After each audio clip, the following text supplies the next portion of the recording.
오늘 레위기 4장의 말씀은 속죄제에 대한 말씀입니다. 속죄제에는 특징이 있는데 그것은 용서받을 수 있는 죄가 따로 있다라는 것입니다. 즉 오늘 속죄제에서 이야기하고 있는 용서받을 수 있는 죄는 고의로 악의로 행하는 그런 죄가 아니라 부지 중에 그릇 행한 그러한 죄들을 이야기하는데요. 하나님의 백성이지만 그릇 또 몰라서 이렇게 실수로 지은 죄를 용서받을 수 있는 그러한 방법을 우리에게 말씀하고 있습니다. 분명한 사실은 하나님 앞에서 이 죄라는 것은 몰랐다고 해서 지나갈 수 있는 문제가 아니라 반드시 용서받아야 될 그러한 사실이다라는 것이죠. 성경 곳곳에서는 이 고의적으로 저지른 죄에 대해서는 하나님의 백성에서 끊어지는 형벌이 주어졌습니다. 그러나 오늘 본문에서 다루고 있는 이 속죄죄와 같이 실수로 이렇게 저지른 죄에 대해서는 하나님께서 회복의 기회를 이렇게 주셨는데요. 마태복음 18장에 가면 이 베드로가 예수님께 물어봅니다. 예수님, 형제가 내게 죄를 범했을 때 우리는 몇 번 용서해 주면 됩니까? 7번까지 용서해 주면 될까요? 라고 이렇게 물어볼 때 예수님께서 이 베드로에게 70번씩 7번까지라도 용서해 주라라고 이렇게 말씀하신 것을 보면 이것은 우리 인간의 그러한 죄인의 회복을 누구보다도 원하시는 그 하나님의 마음을 우리에게 잘 알려준다라는 것이죠. 특별히 오늘 본문에 나오는 이 속죄제가 그러하다라는 것입니다. 죄인의 회복을 하나님이 누구보다도 원하신다라는 것이죠. 1절 말씀에 보면 여호와께서 모세에게 말씀하셨다라고 이렇게 시작을 하고 있습니다. 이 죄사함의 시작, 회복의 시작, 죄사함의 완성, 회복의 완성을 이루시는 분은 하나님이시다라는 것이죠. 죄인된 인간 어느 누구도 죄 없으신 거룩하신 하나님 앞으로 나아갈 수가 없습니다. 모든 사람이 죄인이기 때문에 그 누구도 이 죄사함의 길을 열어줄 사람이 없다라는 것이죠. 인간이 원한다고 해서 간절히 바란다고 해서 열려지는 길이 아니다라는 것입니다. 죄로 인해 죽었던 우리를 살리시기 위해서 하나님께서 열어주신 이 죄사함의 길을 통해서만 우리는 죄 용서함을 받을 수 있다라는 사실이죠. 이러한 오늘 본문을 통해서 한 두 가지 내용을 살펴보려고 하는데요. 첫 번째는 이 죄라는 것은 반드시 하나님 앞에서 용서받을 수 있다라는 사실입니다. 오늘 레위기 4장에는 이 속죄제에 대한 내용을 다루면서 이제 내일까지 네 가지 그 신분에 대한 네 가지 신분이 하나님 앞에 부지 중에 그릇 범죄하여서 속죄함을 받을 때에 드려지는 그 제사에 대해서 이야기를 하는데요.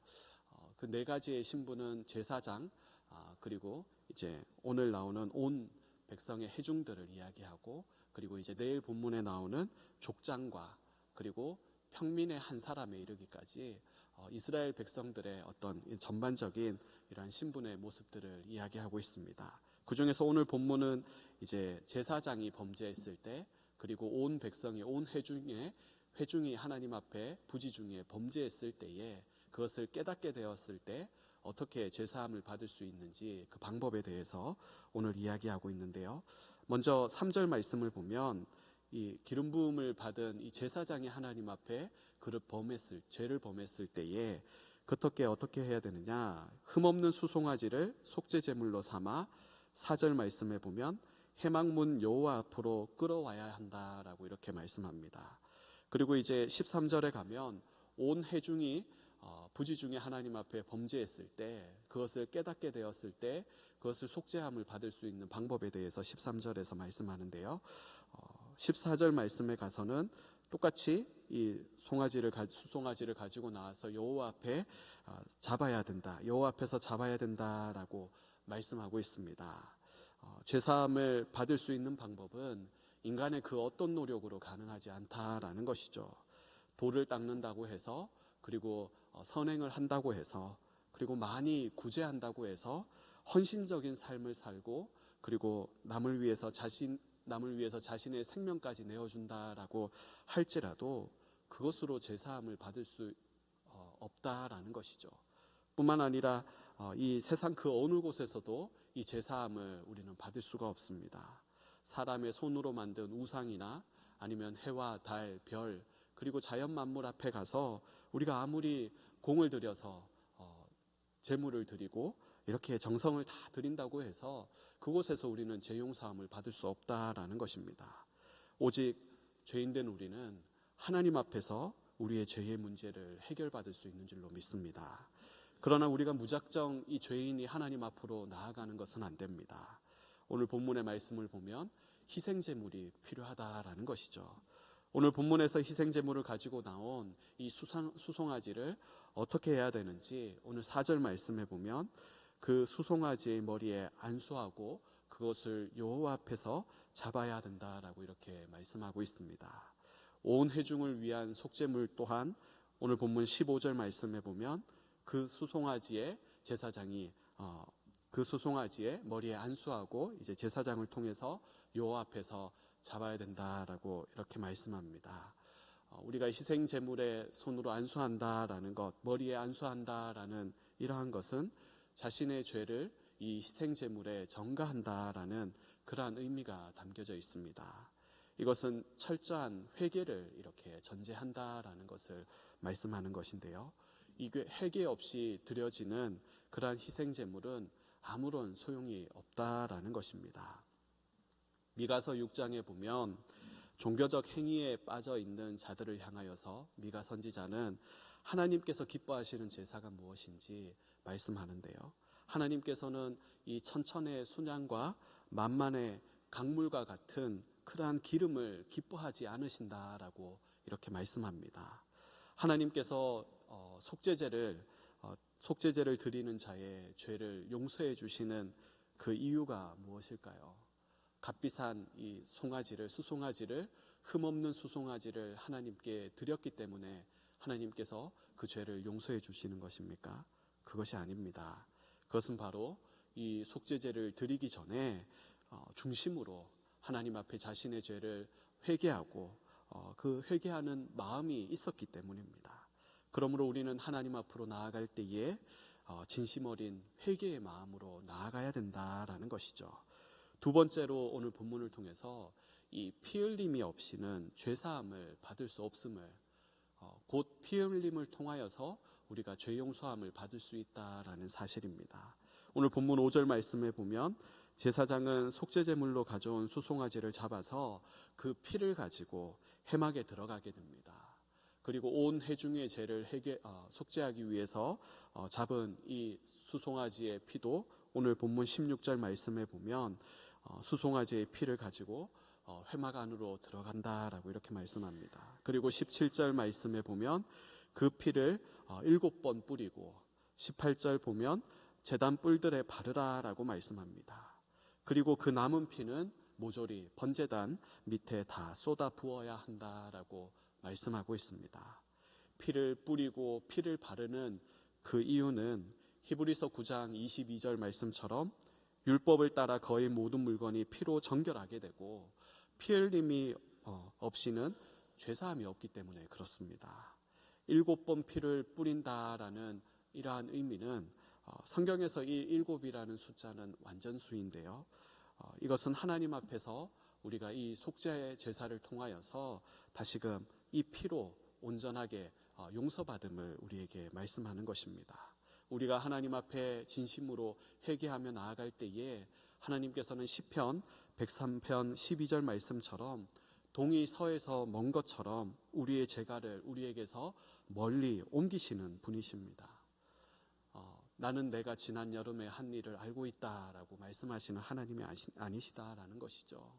몇 년도 몇 월 며칠 몇 시 몇 분에 네가 이런 죄를 저질렀어 하고 우리가 회개했던 그 죄를 다시금 이렇게 기억하시고 다시금 우리에게 추궁하시는 그러한 분이 아니시다라는 것입니다. 그러한 용서해 주시는 그 하나님 앞에 나아갈 때에 우리가 한 가지 기억해야 될 사실이 있습니다. 그것은 지금도 살아계셔서 우리를 위해 간구하시고 하나님께 나아가는 자들을 온전히 구원하실 수 있는 예수님을 힘입어서 나아가야 된다라는 사실입니다. 왜 우리가 예수님을 힘입어서 하나님 앞으로 나아가야 될까요? 그것은 히브리서 10장 10절 말씀처럼 예수 그리스도의 몸을 단번에 들이심으로 말미암아 우리가 거룩함을 얻었고 오직 예수 그리스도께서 죄를 위한 영원한 제사를 드리셨기 때문에 그렇습니다. 그래서 우리는 죄 용서함을 받기 위해서 더 이상 이 동물의 희생 제사가 필요하지 않다라는 것이죠. 말씀을 정리하려고 합니다. 여러분 자전거를 가장 빨리 타는 방법을 배우는 방법이 뭔지 아십니까? 자전거를 타기 위해서 타는 법을 배우기 위해서 자전거에 보조바퀴를 달거나 아니면 뒤에서 한 사람이 이렇게 잡아주는 것, 이것은 조금의 도움은 될 수 있습니다. 그러나 자전거를 타는 방법을 가장 빨리 배우는 방법은 넘어져 보는 것이죠.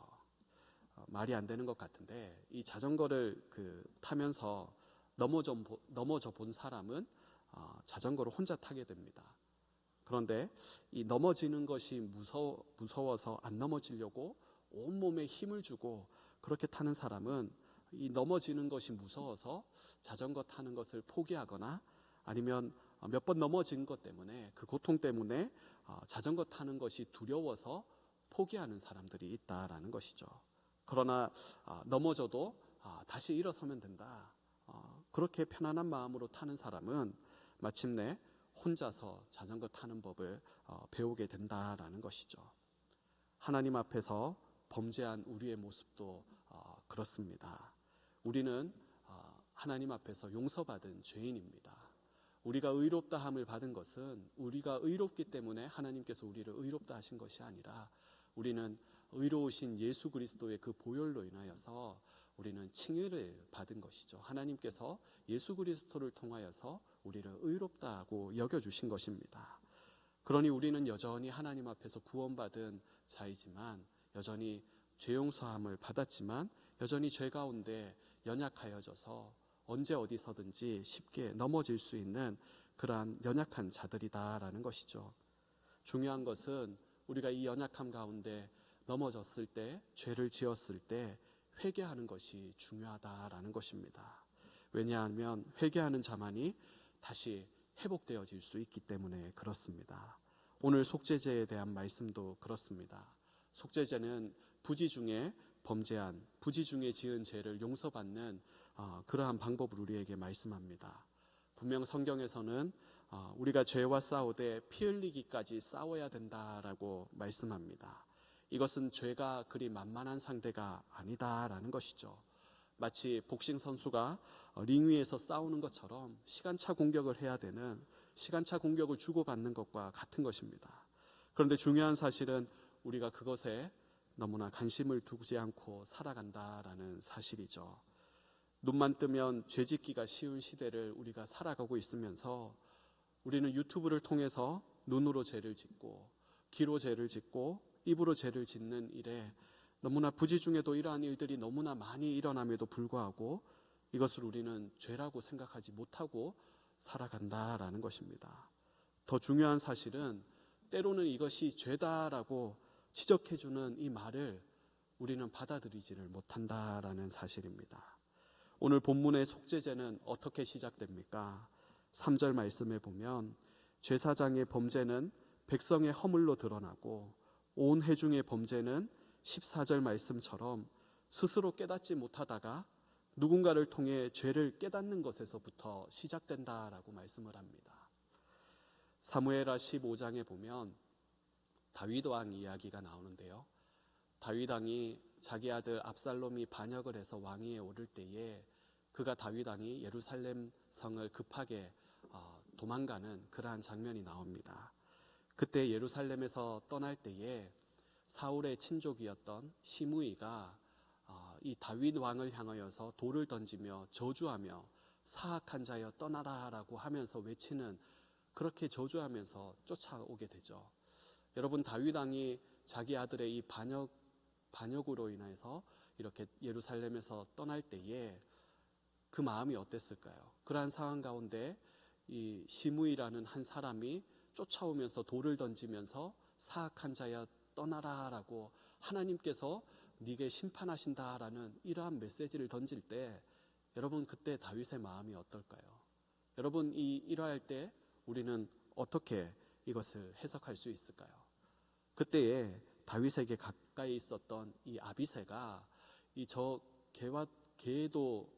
개로 비유를 하면서 내가 가서 당장 가서 칼로 저자의 머리를 베면 되겠습니까? 라고 이렇게 얘기할 때 다윗은 어떻게 이야기합니까? 다윗은 여호와께서 그에게 명령하시니 그가 저주하게 버려두라라고 이렇게 이야기를 합니다. 그러면서 여호와께서 나의 원통함을 감찰하시리니 그 저주 때문에 여호와께서 선으로 내게 갚아주실 것이다 라고 이렇게 고백을 합니다. 여러분, 오늘 속죄제는 앞서 얘기했던 것처럼 부지 중에 우리가 고의적으로 지은 죄가 아니라 부지 중에 지은 죄를 우리가 깨닫게 되었을 때 회개하는, 용서받는 그러한 것입니다. 누군가가 나에게 죄를 지적했을 때 그것이 죄다라고 했을 때 다윗 왕처럼 우리는 그것을 하나님의 음성으로 들을 수 있는지, 이렇게 다윗 왕은 그것을 하나님의 음성으로 들었을 때 하나님 앞에 자신의 죄를 뒤돌아봤을 때 하나님께서는 선을 다시금 그 원통함을 갚아주시는 것을 이렇게 보게 됩니다. 사랑하는 성도 여러분, 회개는 잠자기 전에 한 번 하거나 주일에 한 번 하는 것이 아닙니다. 우리가 회개하지 않으면 죄에 있어서 둔감해질 수밖에 없습니다. 때로는 사람을 통해서, 때로는 말씀을 통해서, 때로는 우리의 양심을 통해서 이것이 죄다라는 것을 깨닫게 했을 때 회개할 수 있는 은혜가 저와 여러분에게 있기를 축복합니다. 오늘 하루도 이 회개를 통해서 회복해 하시는 그 하나님의 놀라운 사랑을 누리시는 저와 여러분 되시기를 주님의 이름으로 축원드립니다. 아멘. 기도하시겠습니다. 하나님 아버지, 은혜와 사랑을 감사를 드립니다. 참 눈만 뜨면 너무나 쉽게 지을 수밖에 없는, 부지 중에도 죄를 지을 수밖에 없는 이러한 시대를 우리가 살아가면서도 하나님, 죄에 대해서 너무나 아버지 둔감한 모습이 오늘날 우리의 모습이 아닌지 다시 한번 오늘 말씀을 통하여서 점검하게 됩니다. 하나님, 이 죄악된 세상 가운데 하나님, 우리의 마음이 또한 아버지 우리의 죄를 하나님 날마다 하나님 앞에 회개하며 나아가는 그러한 은혜가 있게 하여 주시옵소서. 죄에 대해서 둔감한 자가 아니라 죄에 있어서 민감한 자가 되어 정말 하나님 앞에서 나의 모습을 날마다 뒤돌아보며 점검하며 회개할 때 회복해 하시는 그 하나님의 크신 사랑을 누리는 우리 모두가 되어질 수 있도록 하나님 은혜를 베풀어 주시옵소서. 특별히 아버지 하나님, 오늘 하루도 그렇게 하나님 앞에 우리의 모습을 점검하며 말씀 앞에 우리의 모습을 점검하며 다시금 거룩을 감당하며 회개의 자리로 나아가는 우리들 되게 하여 주시옵소서. 특별히 아버지 하나님 세우신 교회를 붙들어 주시고 덕천성전, 함영성전, 드림센터, 양산선교센터를 통하여서 하나님 이 땅에 아버지 세우신 교회를 통하여 하나님 구원의 방주의 사역을 감당하며 하나님의 기쁨이 되게 하여 주시옵소서. 사행초를 통하여서 많은 영혼들이 주께로 돌아오며 많은 영혼들을 아버지 하나님 주께로 인도하는 우리 모두가 되게 하여 주시옵소서. 특별히 5월 한 달에 여러 가지 아버지 하나님 교회의 행사들이 있습니다. 하나님 기쁨으로 감당하게 하여 주시고 또한 아버지 그것을 통하여서 하나님이 부어주시는 은혜를 누리게 하여 주시옵소서. 특별히 세우신 담임 목사님 사역 위에 성령으로 기름 부으시고 오늘도 맡겨주신 사역과 사명을 감당하는 데에 피곤치 않게 하여 주시며 하나님 날마다 말씀이 선포되어지는 곳곳에 하나님 회개하는 역사, 회복의 역사 일어나게 하여 주시옵소서. 오늘도 고통당하는 자들이 있습니까? 하나님 또 아버지 하나님 간절한 기도의 제목을 가지고 주님 앞에 나온 자들이 있습니까? 주여 이 새벽에도 하나님 우리를 긍휼히 여겨주시고 주님 앞에 아버지 하나님 통회하며 자복하며 간절히 구하는 우리들의 기도를 하나님 기억하여 주시옵소서. 오늘도 아버지 하나님 간절한 예물을 아버지 하나님 기도의 제목을 가져 하나님 함께 하나님 앞에 올려드리는 예물을 받아주시고 특별히 아버지 하나님 드릴 때에 하나님 중심을 다해 하나님 앞에 올려드린 귀한 예물 위에 하나님 기름 부으시고 아버지 하나님 축복하여 주시옵소서. 오늘 하루도 우리의 삶 가운데 주님 함께하여 주시고 하나님 앞에 하나님 날마다 말씀 앞에 회개하는 마음으로 살아가는 우리 모두가 되어지게 하여 주시옵소서. 감사를 드리며 예수님의 이름으로 기도드리옵나이다. 아멘.